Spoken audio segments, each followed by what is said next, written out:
আল আদিয়াত, ঊর্ধ্বশ্বাসে ধাবমান ঘোড়া, কুরআনের ১০০তম সূরা। এই মাক্কি সূরাটি অবতীর্ণ হয়েছিল যা জোর দিয়েছে যে যারা আল্লাহর প্রতি অকৃতজ্ঞ তাদের কিয়ামতের দিনে হিসাব নেওয়া হবে।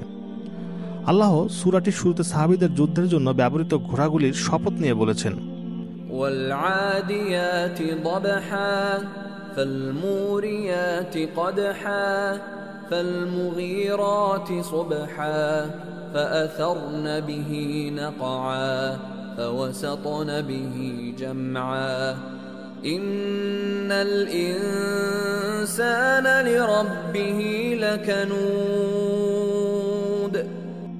শপথ ঊর্ধ্বশ্বাসে ধাবমান ঘোড়ার, খুর আঘাতে আগুনের ফুলকির, প্রভাতকালে আক্রমণকারীর, যারা সে সময় ধুলো উড়িয়ে যায়, অতঃপর শত্রু দলের অভ্যন্তরে ঢুকে পড়ে। অবশ্যই মানুষ তার প্রতিপালকের প্রতি অকৃতজ্ঞ। অর্থাৎ যখন কিছু খারাপ ঘটনা ঘটে তখন তারা আল্লাহর সমস্ত বরকত ভুলে যায় এবং তাদের কষ্টের বিষয়ে অভিযোগ করে।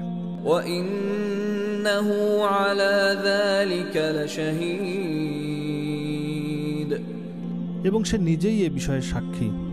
অর্থাৎ আল্লাহ একমাত্র সাক্ষী নন, তারা নিজেরাও এটি মেনে নেয়। وَإِنَّهُ لِحُبِّ الْخَيْرِ لَشَدِيدٌ أَفَلَا يَعْلَمُ إِذَا بُعْثِرَ مَا فِي الْقُبُورِ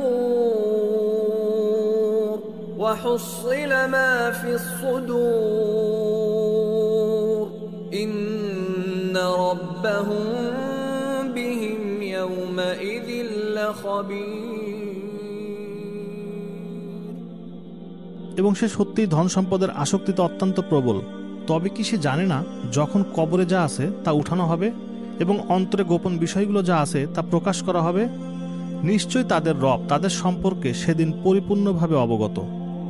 তাই আমাদের অবশ্যই আল্লাহর প্রতি কৃতজ্ঞ থাকতে হবে, কেবল তার বরকতের জন্য নয়, বরং আমাদের যে কঠিন সময়গুলো আসবে তার জন্যও। এরকম আরও ভিডিও তৈরি করতে আমাদের ওয়েবসাইটে গিয়ে সহযোগিতা করুন। ধন্যবাদ।